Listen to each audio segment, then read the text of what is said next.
வணக்கம் நண்பர்களே, நீங்கள் பார்த்துட்டு இருக்கிறது எஸ்ஆவிடோஸ் தமிழ் சேனல். நான் எஸ்ஆவிடோஸ். இந்த வீடியோவில் நம்ம வந்து AMDயோட 3D ப்ராசஸ் பற்றி பார்க்க போகிறோம். ரீசெண்டாக பார்த்தீங்கன்னா 7000 சீரிஸ் லான்ச் ஆச்சு. இந்த 7000 சீரிஸில் எக்ஸ் வேரியண்ட்டும் இருக்குது, அதே மாதிரி 3D வேரியண்ட்டும் இருக்குது. பர்டிகுலர்லி வந்து பார்த்தீங்கன்னா Ryzen 7 அண்ட் Ryzen 9 ப்ராசஸ்க்கு.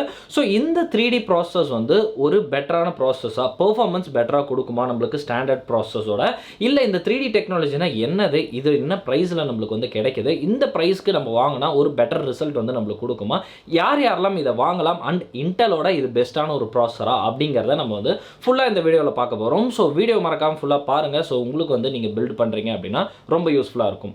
வீடியோக்குள்ள போகிறதுக்கு முன்னாடி இந்த சேனல் புதுசாக இருந்தீங்க அப்படின்னா tech related and PC related ஸ்டப்ஸ்லாம் இந்த சேனலில் நிறைய வரும். ஸோ சப்ஸ்கிரைப் பண்ணிக்கோங்க. அதே மாதிரி உங்கள் யாருக்காவது பிசி பில்ட் ஏதாவது தேவைப்பட்டுச்சு, இல்லை வந்து வேறு ஏதாவது பிசி ரிலேட்டட் சர்வீசஸ் ஏதாவது தேவைப்பட்டுச்சுன்னா டிஸ்கிரிப்ஷனில் இருக்க நம்பருக்கு நீங்கள் வந்து வாட்ஸ்அப் பண்ணலாம். ஸோ வாங்க வீடியோக்குள்ளே போகலாம். Coming back to the video. So இந்த 3D ப்ராசஸ்னால் என்னென்ன ப்ராசஸ் இருக்குது அப்படிங்கிறத நம்ம வந்து ஃபஸ்ட்டு பார்த்துருவோம். So what is 3D process? So 3D process அப்படிங்கிறத பார்க்கறதுக்கு முன்னாடி என்னென்ன வேரியண்ட் இருக்குது அப்படிங்கிறத நான் வந்து சொல்லிடுறேன். ஸோ AMDயோட 7000 சீரீஸில் பார்த்தீங்கன்னா Ryzen 7 7800X 3D and 7900X 3D 7950X 3D. So இந்த 3 டைப் ஆஃப் ப்ராசஸ் அவைலபிளாக இருக்குது. கோர் பாயிண்ட் வைஸ் பார்த்தீங்கன்னா நம்மளுக்கு வந்து எக்ஸ் வேரியண்ட்டுக்கும் 3D வேரியண்ட்டுக்கும் ஒரே கோர் கவுண்ட் தான். 16, 12 அண்ட் 8 நம்மளுக்கு வந்து கிடைக்குது. ஸோ TDP அப்படின்னு பார்க்கும்போது தான் நம்மளுக்கு வந்து டிஃப்ரென்ஸ் வருது. ஸோ இந்த எல்லா ப்ராசஸரோட TDP வந்து பார்த்தீங்கன்னா 120 வாட்டில் நம்மளுக்கு வந்து கொடுத்துருக்காங்க. ஸோ இது வந்து அதோட எக்ஸ்பீரியன்ஸோட நம்மளுக்கு வந்து கம்மியான ஒரு TDP. ஸோ இதுக்கான ஒரு காரணமும் இருக்குது, அதையும் நம்ம வந்து இந்த வீடியோவில் பார்ப்போம். ஸோ இதுக்கான பேஸ் கிளாக் ஃப்ரீக்வன்சியும் வந்து பார்த்தீங்கன்னா கம்மியாக நம்மளுக்கு வந்து கொடுத்துருக்காங்க. அதுக்கும் ஒரு ரீசன் இருக்குது.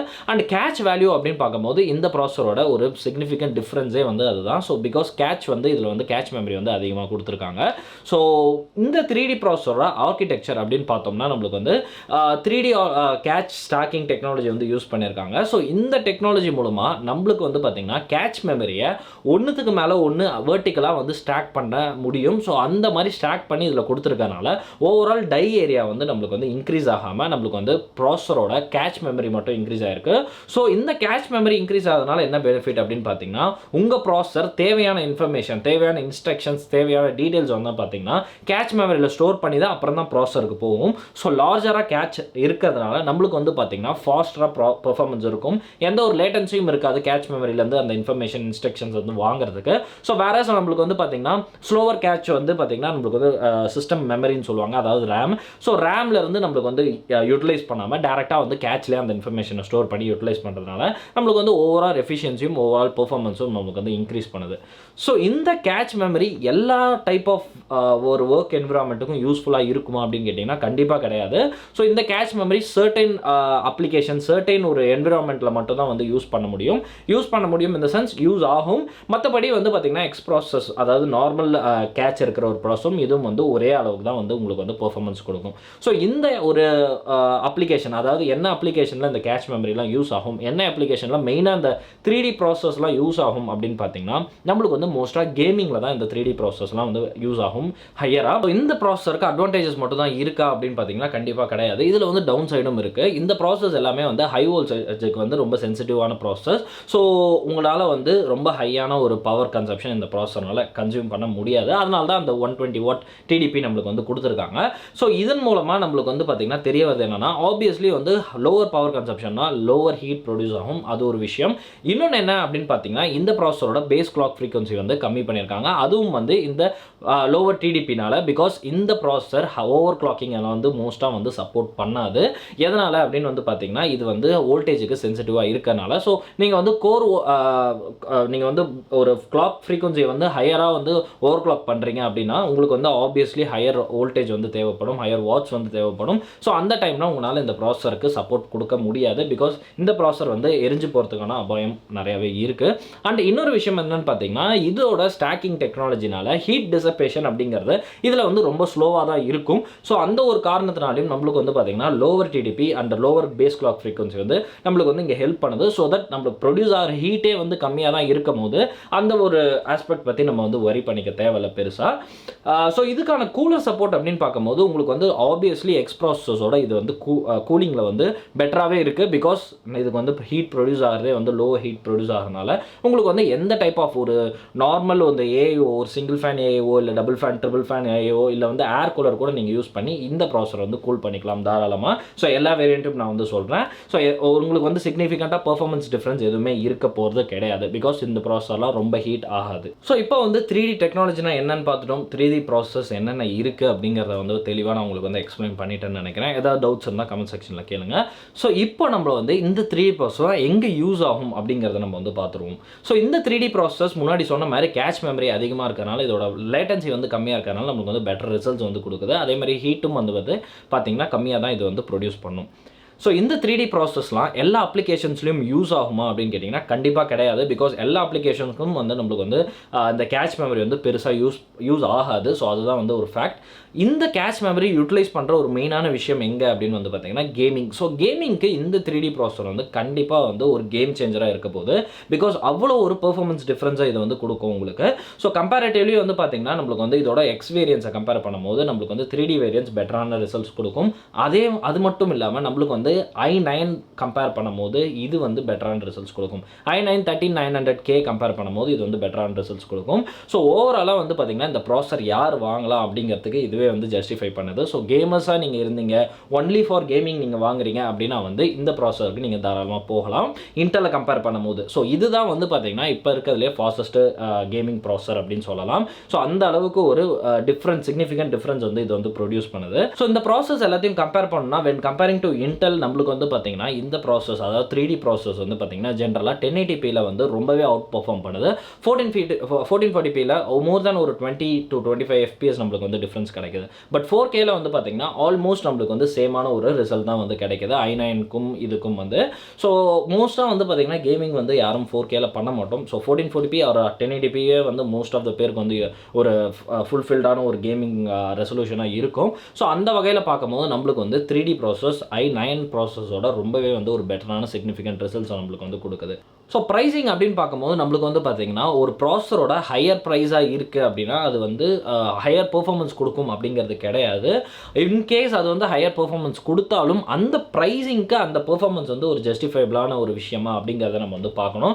பிகாஸ் ஒரு ப்ராசஸர் வந்து லெட்ஸே 2 ப்ராசஸர் அவைலபிளாக இருக்குது நம்மளுக்கு A and B. So A processor வந்து பார்த்தீங்கன்னா நம்மளுக்கு வந்து ஒரு 5000 ரூபீஸ்க்கு இருக்குது, B ப்ராசஸர் வந்து 10,000 ரூபீஸ்க்கு இருக்குது. பட் 2 ப்ராசஸருக்கு இருக்கிற டிஃப்ரென்ஸ் வந்து பார்த்தீங்கன்னா பெர்ஃபார்மன்ஸில் வெறும் ஒரு 5 to 10% அப்படிங்கிறது வந்து ஒரு ஜஸ்டிஃபைபிளான விஷயம் கிடையாது. ஆல்தோ இந்த B ப்ராசஸர் வந்து ஒரு 5 to 10% A ப்ராசஸரோட பெட்டரான பெர்ஃபார்மன்ஸ் கொடுக்குதுனாலும் இதோட ப்ரைஸிங் வந்து பார்த்தீங்கன்னா A ப்ராசஸரோட டபுள் த அமௌண்ட்டாக இருக்குது. ஸோ தட் நம்மளுக்கு வந்து பார்த்தீங்கன்னா ப்ரைஸிங் வைஸ் பார்த்து அந்த பெர்ஃபார்மன்ஸை ஜஸ்டிஃபை பண்ணணும்னா நம்மளுக்கு வந்து கண்டிப்பாக Bயோட Aவே வந்து ஒரு பெஸ்ட்டான ஒரு பெர்ஃபார்மன்ஸாக தான் இருக்கும். ஸோ ஒரு எஃபிஷியன்சியாக தான் இருக்கும். ஸோ அந்த வகையில் இதை வந்து கம்பேர் பண்ணும்போது நம்மளுக்கு வந்து Ryzen 7ஓட 7800X 3D ப்ராசஸ் வந்து பார்த்தீங்கன்னா 45,000க்கு நம்மளுக்கு வந்து சேல் பண்ணிட்டு இருக்காங்க, which is 10,000 higher than 7700X processor. அதே மாதிரி Ryzen 9 7900X 3D ப்ராசஸ் வந்து பார்த்தீங்கன்னா 58,000க்கு வந்து சேல் ஆகிட்டு இருக்கு. அதோட நார்மல் ப்ராசஸர் அதாவது 7900X ப்ராசஸர் வந்து பார்த்தீங்கன்னா 44,000க்கு சேல் ஆகிட்டு இருக்கு, which is almost 14,000 டிஃபரன்ஸ் இருக்கு X ப்ராசஸருக்கும் இதுக்கும். And Ryzen 9 7950X 3D process வந்து பார்த்தீங்கன்னா 69,000 ஆல்மோஸ்ட் 68,000க்கு நம்மளுக்கு வந்து சேல் ஆகிட்டு இருக்கு. So which is higher than almost ஒரு 10 to 11,000 வந்து ஹையராகவே இருக்குது நம்மளுக்கு pricing. So normal X processor compare பண்ணும்போது ஸோ எல்லா ப்ராசஸ்க்கும் வந்து பார்த்தீங்கன்னா 10,000 டிஃப்ரென்ஸ் இருக்குது. பட் இந்த 3D ப்ராசஸ் வாங்கலாமா அப்படின்னு பார்த்தீங்கன்னா இந்த ப்ரைஸிங்க்கு டெஃபினட்டாக நான் வந்து வாங்கலாம்னு தான் சொல்லுவேன். அண்ட் எந்த 3D ப்ராசஸ் வாங்கணும் அப்படிங்கிறதையும் நம்ம வந்து பார்ப்போம். ஸோ ஓகே, இந்த ப்ராசஸ்லாம் வாங்கலாம் அப்படின்னு தெரிஞ்சிருச்சு அண்ட் யார் வாங்கலாம் அப்படிங்கிறதையும் தெரிஞ்சிருச்சு. ஸோ இப்போ இந்த ப்ராசஸரில் எந்த ப்ராசஸர் வந்து பெஸ்ட்டாக இருக்கும் அப்படிங்கிறத நம்ம வந்து பார்த்துருவோம். ஸோ ஜென்ரலாக வந்து இந்த ப்ராசஸ்லாம் யாருக்கு யூஸ் ஆகுது அப்படின்னு பார்த்தீங்கன்னா கேமிங் யூசர்ஸ்க்கு தான் வந்து மோஸ்ட்டாக வந்து யூஸ் ஆகுது. பிகாஸ் ப்ரொடக்டிவிட்டிக்கு ஹையர் த கோர் தான் நம்மளுக்கு வந்து முக்கியம் அண்ட் ஹையர் கிளாக் ஸ்பீடு தான் நம்மளுக்கு வந்து முக்கியம். ஸோ அதனால் வந்து பார்த்திங்கன்னா இந்த 3D டெக்னாலஜி உள்ள இந்த ப்ராசஸ் எதுவுமே வந்து பார்த்திங்கன்னா ஆஃப்கோர்ஸ் நம்மளுக்கு வந்து அதர் ஒர்க்ஸ் அதர் தேன் கேமிங்க்கு நம்மளுக்கு வந்து யூஸ் ஆக போகிறதில்ல பெருசாக. ஸோ அதனால் இந்த கேமர்ஸ் அப்படிங்கிறவங்க வந்து மோஸ்ட்டாக வந்து எல்லா கேம்ஸும் வந்து பார்த்திங்கன்னா 1080p 1440pல விளையாடுவீங்க. அண்ட் நீங்கள் வந்து பார்த்திங்கன்னா 8 கோரே உங்களுக்கு வந்து ஒரு சஃபிஷியண்டான ஒரு லெவலாக வந்து இருக்கும். ஸோ அதுக்கு மேலே தேவைப்படாது உங்களுக்கு. ஸோ ஓவராலாக வந்து நம்ம பெஞ்ச்மார்க்ஸில் வந்து பார்க்கும்போது Ryzen 7ஓட 7800X 3D ப்ராசஸ் வந்து பார்த்திங்கன்னா உங்களுக்கு வந்து Ryzen 9ஓட பெட்டராக பெர்ஃபார்ம் பண்ணுது. அதே மாதிரி i9 3900Kவோட கேமிங்கில் பெட்டராக பெர்ஃபார்ம் பண்ணுது. ஸோ அதனால் 7800X 3D ப்ராசஸர் தான் இப்போதைக்கு ஃபாஸ்டஸ்ட் கேமிங் ப்ராசஸர் அப்படின்னு வந்து நம்ம வந்து சொல்லலாம். ஸோ இந்த ஒரு கேட்டகரியில் உங்களுக்கு வந்து டவுட் வரும். என்னன்னா ப்ரைஸிங் வந்து ஹையாக இருக்குது. Ryzen 7 7900X Ryzen 9 7900X 3D வந்து பார்த்தீங்கன்னா இதோட ப்ரைஸும் ஹையராக இருக்குது, கோர் ஹையராக இருக்குது. அப்புறம் ஏன் வந்து பெர்ஃபார்மன்ஸ் வைஸ் வந்து அது ஹையராக இல்லை, 7800X 3D தான் இருக்குது அப்படின்னு பார்த்தீங்கன்னா, இந்த 17800X 3D ப்ராசஸ்லாம் வந்து பார்த்தீங்கன்னா சிங்கிள் கோர் காம்ப்ளெக்ஸ் டையில் வந்து பார்த்தீங்கன்னா 8 கோருமே அமைஞ்சிருக்கு. ஸோ இந்த 8 கோர் ப்ராசஸர் வந்து பார்த்தீங்கன்னா ஸ்ப்ளிட் பண்ணாமல் அவங்க வந்து சிசிடி அப்படின்னு சொல்லுவாங்க. அந்த சிசிடியில் வந்து பார்த்தீங்கன்னா ஒரே சிங்கிள் சிசிடியில் நம்மளுக்கு வந்து 8 கோர்ஸும் வந்து லே பண்ணியிருக்கிறதுனால அதுக்கு மேலே நம்மளுக்கு வந்து கேட்ச் மெமரி இருக்குது. ஸோ இதனால் லேட்டன்சி, அந்த கேட்ச் மெமரி ஆக்சஸ் பண்ணுற லேட்டன்சி வந்து அவாய்ட் பண்ணலாம். ஸோ அதனால் ஓவரால் வந்து பெர்ஃபார்மன்ஸ் வைஸ் பார்த்தீங்கன்னா உங்களுக்கு வந்து கேமிங்கில் பெஸ்ட்டாக வந்து இந்த ப்ராசஸ்லாம் வந்து பெர்ஃபார்ம் பண்ணுது. வேறஸ் நம்மளுக்கு வந்து 7900X 3Dயும் 7950X 3Dயும் வந்து பார்த்தீங்கன்னா ரெண்டு ஹெட்டரோஜினஸ் சிசிடி நம்மளுக்கு வந்து கொடுத்துருக்காங்க. அதாவது சேம் சிசிடிஸ் கொடுத்துருக்காங்க. இதில் வந்து ரெண்டுத்துலையும் வந்து கோர் வந்து ஸ்ப்ளிட் பண்ணி நம்மளுக்கு வந்து கொடுத்துருக்காங்க.